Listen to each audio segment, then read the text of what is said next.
Zeke, I think, is unique in that he is an artist, but he's a homebody. Maybe that's not unique, but just that he likes to be rooted somewhere and stay there and do the same things every day. Typically, we maybe think of an artist as someone who's, you know, traveling or kind of off doing their own thing and really focused on themselves and their creative process and their own individuality.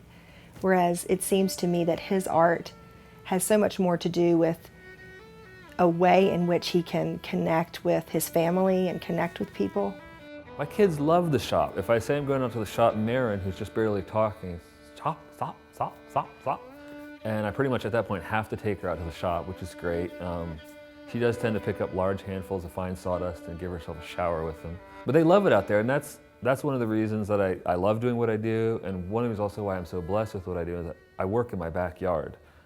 I have a shop where I create things 70 yards from my family. So they come out there, they hang out, they play. They're getting to the point where they can build stuff. They're a huge part of it. I mean, they're why we do what we do. I wandered by the sculpture studios at the university I was at and found out that sculpture was actually something you could legitimately do as a major. You know, like, it was like, don't throw me in that briar patch. So I just met Jesse, I was back in college, and then God introduced me to sculpture. So I'd always had this love of building things. I wasn't sure what you did with it. Like, I would just bang boards together and then paint it all one color. And I didn't even call it sculpture. I was just like, I'm just gonna make this. You know, what is, I don't know, I'm just gonna make it, you know? And so when I found sculpture, I'm like, oh wow, this is all legitimate. I can actually make things for no particular reason other than the fact that they're beautiful, and every once in a while, if I want somebody to put my coffee, I can make something that's functional and call it a table, and it's all allowed kind of thing. When I met Zeke in college, he kept saying, I just want to make beautiful things. And he would get really frustrated because that was not what professors were wanting to hear. You know, they weren't wanting to hear, I want to make beautiful creations. They wanted to see decay or grittiness. And it was really frustrating Zeke because he just wanted to make beautiful things.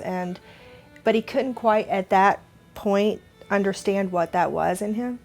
And I think now looking back, he sees that it is God, you know, working through his life, and that the creations of God are beautiful, and that he wants to join in on that process. I'm not bringing sexy back, but I am trying to bring beauty back.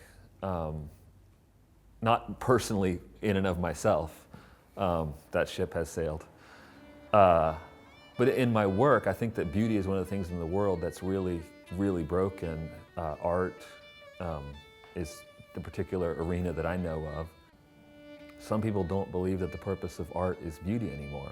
And that to me seems pretty sad, that art is about something besides the beauty. When I was asked to build a 9 feet tall church doors, I said, I absolutely can do that. I was fairly certain that I could make a large flat sculpture that could be attached to hinges. Most of the walnut, the center panels in particular, are from a tree that was brought down locally, and I was waiting for the most perfect thing. You know, you've got that perfect material and you're like, I can't just make anything with this, it's gotta be amazing, right?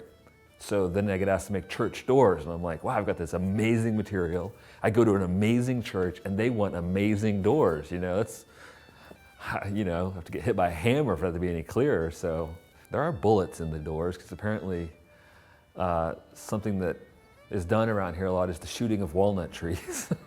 Our pastor, when he found out I was a woodworker sculptor, he actually asked me years before we moved in this building and had these things built, well, you could build us a table and an altar, and he had a whole list of things. And so that was pretty cool, because I'd had an idea for a table that I thought would be really beautiful, but it was functionally kind of pointless because it had the arcs on it.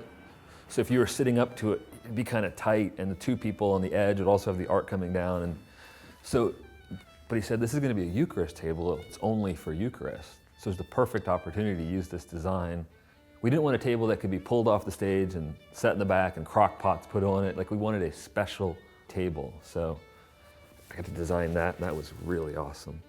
The baptismal, the base, the Osage base, is the oldest Osage orange tree in the area. The base of it was 5 foot by 6 feet. The top is a stone from about 20 miles away from here. The top of the stone is fossilized ripple marks from the bottom of the ocean.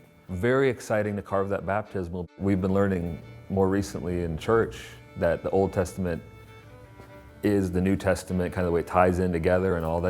I love that God created the world was broken, and then God went on this massive thousands of years to heal the world, and He's still doing it. I just think that we can make really, really beautiful things that are lasting and kind of mimic that, recreate that beauty that God put in the earth.